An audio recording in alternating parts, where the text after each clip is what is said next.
Tucker Carlson is blowing up the internet with an amazingly candid interview where he dropped bombshell after bombshell. Tucker was a featured guest on the Adam Carolla podcast, and in the wide-ranging interview, Tucker did not hold back. He shared his thoughts on Trump, Biden, the media's connection to the deep state, and what he sees for the future of our nation. Hey, gang, it's me, Dr. Steve, your patron professor, here to help you think better so you can feel better in these crazy and turbulent times. So if you haven't already done so, you know what to do. Make sure to smack that bell and subscribe button. And a huge thank you to each and every one of you. We have just officially surpassed 500 million views on YouTube, and I can't thank you enough. You mean everything to me and to all of us here on the Turley Talks team. So again, thank you so much for tuning in each and every day. All right, over to Tucker. Tucker was asked if he thought the establishment, the ruling class, was going to actually let Trump be president, given how he's winning in all the polls. Take a look. Of course. I mean, look, if, they protested him, they called him names. He won anyway. They impeached him twice on ridiculous pretenses. They fabricated a lot about what happened on January 6th in order to impeach him again. It didn't work. He came back. Then they indicted him. It didn't work. He became more popular. Then they indicted him 3 more times. And every single time his popularity rose. So if you begin with criticism, then you go to protest, then you go to impeachment, now you go to indictment, and none of them work, what's next? I mean, graph it out, man. We're speeding toward assassination, obviously, and no one will say that, but I don't know how you can reach that conclusion. You know what I mean? Like, they have decided, permanent Washington, both parties have decided that there's something about Trump that's so threatening to them, they just can't have him. I mean, they're putting him on trial in March of next year in the J6 case, which basically consists of trying to send him to prison for the rest of his life for complaining about the last election. That's literally what it is. Again, if this were happening in Moldova, the State Department would issue an all-hands-on-deck order to let the world know this is not a legitimate government. And yet our government is doing it. It's like it's hard to overstate how bad this is. And I don't know where it's going, but there's a collision that's clearly imminent. And by the way, the president is senile in a way that's impossible to deny. Biden's not running the government, so I don't know. I've never been this worried about anything as I am about where this is going. We are speeding towards assassination. I mean, that's the logical trajectory of where this is all going. This is why the Republican debates sponsored by Rupert Murdoch and the donor class are such an absolute farce. They're nothing more than kabuki theater at this point. I mean, here you've got a man who's leading the Republican pack by more than any other candidate ever. There's no way on earth he's not going to win this nomination. And we know that because he's being legally persecuted by an establishment hell-bent on taking him out. And Fox News is having effing debates. Every single Republican on the planet should be up in arms against the Democrats, but they're not. And that's because they, our feckless rhino leadership, are all in on it. They want Trump gone every bit as much as the Democrats do because he's such a threat to the system upon which their power and wealth depend. Then Tucker was asked why the legacy media is so hell-bent on knowingly lying to us. What's your take on a Wolf Blitzer type? Because whenever I take a close look at his history. Actually, I'm always like, why would he do this? Why would he say a bunch of stuff he doesn't believe or he must know is untrue? Like what? He sat there as this sort of elder statesman of news and just sort of lied right through COVID and many other subjects. Why would he do that? Why would he do it to his legacy? I worked with Wolf for years, never had a problem with him. It was always nice. That no one wants to hear it. I'm sure most people won't believe it, but I can tell you, having lived it for many years, it's true.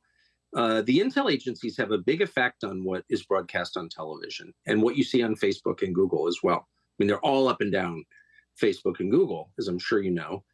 And, there are a lot of anchors who, including people I know well and have worked with at different networks. I'm thinking of one in particular, a national security reporter, who was just a mouthpiece for the Pentagon and the CIA and is knowingly telling lies on their behalf. That's very, very common, very common.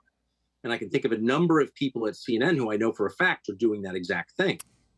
And so, I mean, they're reading government propaganda from the intel agencies knowingly. And I'm sure they've got some internal rationale that allows them to get up in the morning and face themselves despite having done something that dishonest. But I'm just telling you, bottom line, I know that is true. I'm not speculating at all.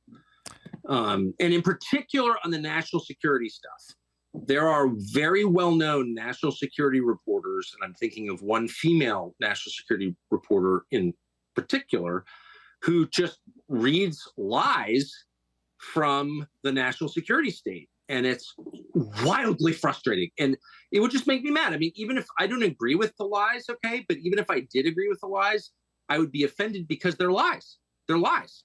Like when when CIA and the Pentagon were claiming that Bashar al-Assad used poison gas against his own people. Okay, there was no evidence that was true. I mean, maybe it was true. There was no evidence it was true. None. Zero. And I called them out, and they could not provide any evidence. And yet every national security, and it was a big deal. I mean, we killed a lot of people in response. We sent in missiles and killed a lot of people. We took human life in response to that claim. And it was, as far as I can tell, a lie. And every national security reporter, every channel repeated it uncritically. The Biden administration blew up Nord Stream and, created the largest act of industrial sabotage in history, the largest man-made CO2 emission in history, an environmental crime. This is a huge deal. This happened. And every national security reporter just looked right into the camera and said, well, we think Russia did it. Well, they knew Russia didn't do it. That's a lie. And they knew it was a lie. So I just think, and again, I'm not speculating. I spent my life in this business, so I've seen it. People underestimate the degree to which the people sitting on the news, possibly even Wolf Blitzer, are repeating talking points from the intel agencies and doing it on purpose. It's scary, man. Really scary. Gang, we are literally at the beginning of something utterly epic. And no, I'm not talking about the return of Trump. Last week, dozens of nations met in Johannesburg to discuss a new trade currency backed by gold. And you don't want to miss out on this once-in-a-lifetime opportunity to get in on the action. And we've got amazing friends to this channel who can help you do just that. We've partnered with the top-rated precious metals company, Goldco, who've helped patriots across the nation move over $1 billion into gold and silver. That's right. That's billion with a B. They're absolutely amazing. Click on that link below right now. And for those of you with retirement accounts, the patriots over at Goldco are offering you up to $10,000 in free silver when you open up a qualified IRA account. And for cash buyers, gang, you're going to love this. You can get bonus silver just for making a purchase. So if you buy $15,000 worth of precious metals, you're going to get $750 in bonus silver. If you buy $25,000 worth of precious metals, you're going to get over $1,200 worth of bonus silver. But that's only as long as supply lasts. So don't wait. Click on that link below. This is your opportunity to get in on the ground floor of the massive international turn towards the timeless value of gold and silver. Click on that link below right now.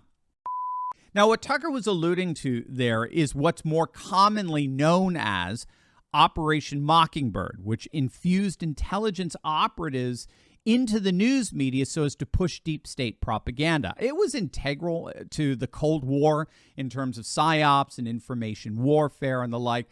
But today, it's morphed into what the French philosopher Jean Baudrillard refers to as a simulacra, where the media deliberately fabricates reality in accordance with what benefits our ruling class. The billionaires and bureaucrats that together comprise the uniparty that runs not just Washington, D.C., but the whole of what's called the unipolar world. Again, we have to remember here that we've got two politics operative. There's domestic politics and there's international politics. And while the two parties often butt heads when it comes to domestic issues, at least they do for show, kabuki theater, they're totally united in terms of how to run the world, in maintaining and perpetuating what's known as the liberal world order. And that's where the final question takes us. Adam Carolla asked Tucker what he thinks Biden is ultimately going to do with Russia? Here's my view of it. I think the lies are unsustainable. Lying is always unsustainable. You're always found out in the end, whether in your lifetime or posthumously. But lies are always revealed by their nature.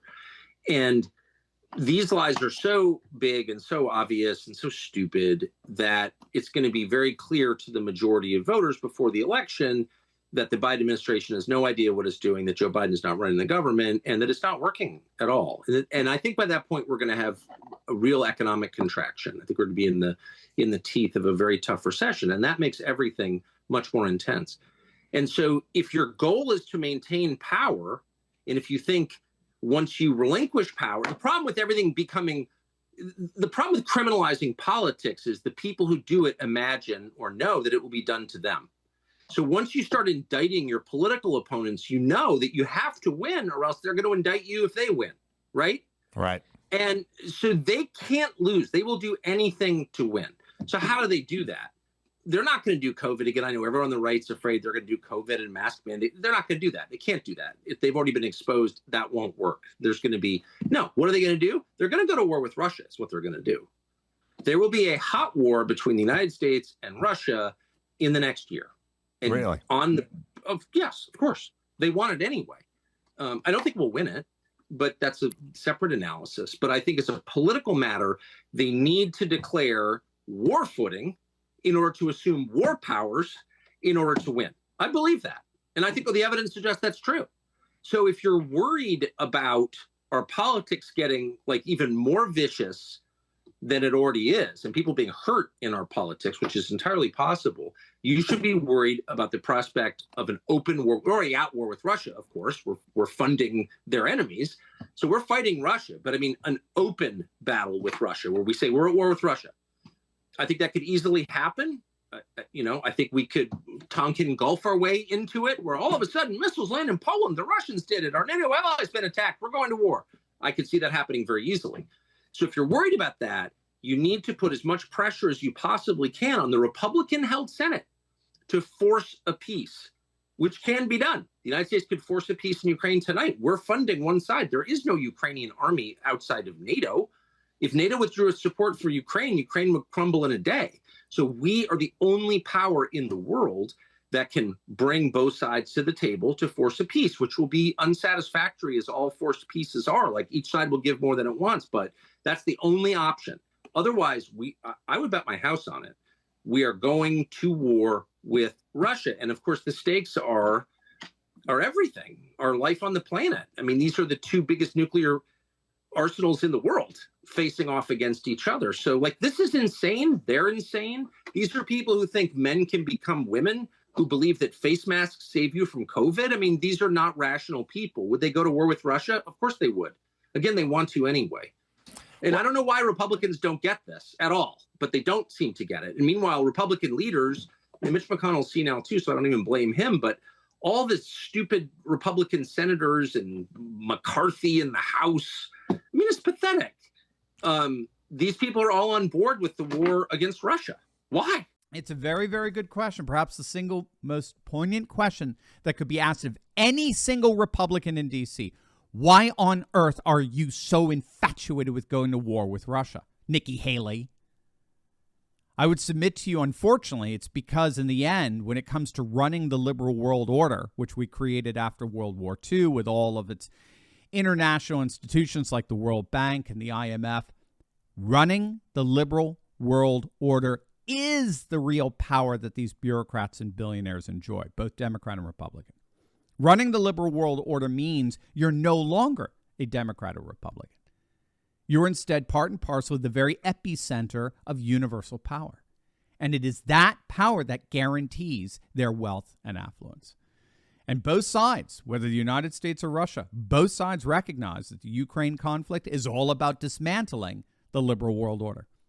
And you know the person perhaps more than anyone else who wanted to dismantle that international order, that liberal world order? Yeah, one Donald J. Trump. That's what puts all this insanity together. So while I certainly hope Tucker is wrong about an eventual hot war with Russia, he's to be commended for such a candid and insightful interview. Hey, gang, I know what it's like to feel alone out there in these turbulent times, but I broke free. If you too have been looking for a community with like-minded patriots who are serious about resisting globalism, building a parallel economy, and having intelligent and deep fellowship on a regular basis, then you've come to the right place. In my Courageous Patriot Insiders community, we're building a close-knit movement of, by, and for patriots who are breaking free from the outrage and despair cycles of the mainstream media and taking on the fight against globalism. Every week, I deep dive into the content I can't share on big tech and give you the cliff notes on the truth of how patriots just like you are building up their communities, starting patriot businesses, and fighting the woke in both public and private. All with a few history and political lessons from yours truly, of course. If you want to stop feeling alone as a patriot and stand together with this fast-growing community, be sure to click on the link in the description below. Don't wait. Join me and my Patriot Coalition today, and let's get fighting.